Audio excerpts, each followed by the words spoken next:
Good morning, everybody, and excuse the delay. So good morning and welcome to my presentation about network service mesh from a network noob's point of view. When Ed was asking who knows a lot about networks, I did not raise my hand. I'm Dominic Torno, principal engineer in the office of the CTO at Cisco, and I focus on conceptual and formal modeling to support the design and documentation of complex software systems. And in this talk, we will hunt for a clear and tangible explanation of network service mesh's concepts, like network services and virtual wires, as well as network service mesh's overall architecture. And please do keep in mind, I cannot stress this enough, I am in fact a network noob. So at the end of this presentation, in addition to any questions you may have, please also feel free to share your take on NSM and its concepts. First up, Network Service Mesh is a cloud-native computing foundation sandbox project in the category cloud-native networking. And it's a little bit like, where is Waldo? Can anybody spot it? It's actually here, dead center, Network Service Mesh. However, cloud-native computing foundation, cloud-native networking, cloud-native, it just begs the question, what is cloud-native? And when is a cloud-native system? When is a system a cloud-native system? I define a cloud-native system as a system that is scalable and reliable by construction. Here, scalability is defined as responsiveness under load, whereas reliability is defined as responsiveness under failure. And for a system to be scalable and reliable by construction, the system must be able to detect and mitigate load, and the system must be able to detect and mitigate failure. Usually, that is what people have in mind when they say, for example, Kubernetes is self-healing. In a cloud-native world, load and failure mitigation is frequently achieved via services. But now we are kind of going in circles because that begs the question, what exactly is a service? Again, my definition of a service is a tuple of an interface and a set of instances.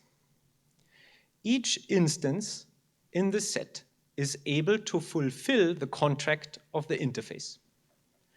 The separation of the set of instances from the interface allows a system to respond to load and failure by dynamically provision and decommission instances, all the while maintaining the interface, that is, the contract offered to the service consumer. Now, in the context of network service mesh, a workload, the provider, offers an interface, a network service. Another workload, the consumer, requests an interface. Then, in order to connect the consumer and the provider, network service mesh plumbs two network interfaces into the workloads and spans a virtual wire, a point-to-point L2 or L3 connection between them. And like its physical counterpart, a virtual wire is a full duplex point-to-point connection. What you send in on one side comes out on the other side. There is no frame or packet transformation on the wire itself. However, unlike its physical counterpart, a virtual wire may experience message loss and message reordering. Again, just as an entity relationship diagram to stress the concept, a workload may provide a network service, a workload may consume a network service, and the network service mesh will wire consumer and producer together. All right, that leads to my definition of what is network service mesh. Well, network service mesh is a set of components to provide network services, to consume network services, and to establish workload to workload L2 or L3 connections between provider and consumer. By heart, I am application guy. I develop applications. I am not a network guy. This is why at this point, I would like to point out that as of today, NSM does not provide application-level connectivity. NSM provides network-level connectivity. Vanilla Kubernetes, Istio, Linkerd, Consul Connect, they all provide application-level connectivity. However, NSM provides network-level connectivity on which application-level connectivity can be established. And while the semantics of application-level connectivity in Kubernetes, in Istio, in Linkerd or Consul Connect are fixed, the semantics of application-level connectivity established via network service mesh can be user-defined by composing user-defined network functions. I do believe that is what Ed said when he said Kubernetes networking is great if you need exactly what Kubernetes provides. NSM, you can mesh up network functions so it provides what you need. But besides that, NSM has one more trick up its sleeve. Within an environment, like a Kubernetes cluster, connectivity between workloads is a fact. It's a no-brainer, right? To quote from the Kubernetes documentation, a pod on a node can communicate with all pods on all nodes. If this is not the case, indeed, you do not have a Kubernetes cluster. You just never have to think about it. The runtime domain, the cluster itself, defines the connectivity domain. They are welded together.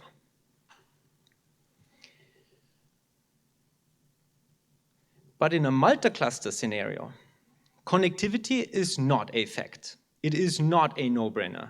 It is a struggle. It is a struggle because we welded runtime domain and connectivity domain together. NSM addresses that fact by separating the runtime domains from the connectivity domains. I am able to define network services in terms of workloads, regardless of the cluster they run on, and therefore I am able to provide application-level connectivity on top of network-level connectivity across clusters straight out of the box. Okay, but how do we do all that? Well, I'm glad you asked. Network service mesh is split into a control plane and a data plane. The control plane is responsible for network service discovery, that is providing and offering network services. The main component of the control plane is the network service registrar and the associated network service registry. In effect, the NSR is a list of network services, the interfaces, and a list of workloads willing to provide the interfaces, the instances. Network service registrars are able to collaborate in providing and consuming network services. So from my point of view, the ability of NSRs to collaborate actually puts a mesh into network service mesh and separates the runtime domain from the connectivity domain. And last but not least, the data plane is responsible for providing connectivity. That is, for spanning the vWire between service consumer and service provider to establish the actual connection. Let's walk through a quick example. Workload C for consumer, workload P for provider. Workload P advertises that it is willing to provide network service 1. The control plane The network service registrar and the network service registry keep track of the fact that workload P is willing to provide network service 1. Eventually, workload C requests network service 1. The control plane, knowing that workload P is willing to provide that network service, forwards the request to workload P. Workload P accepts the request and replies with connection information. At that point, the control plane instructs the data plane to establish the connection. The data plane plumbs an interface into each workload and connects the workloads. Finally, workload C is informed that the connection has been established, and consumer and provider are now ready to communicate. Thank you very much, and I would like to point out, if you are interested, sorry, shameless plug, if you are interested, I have a Kubernetes talk coming up inside Kubernetes services. I'm sorry, come on, I had to. Thank you, and thank you very much.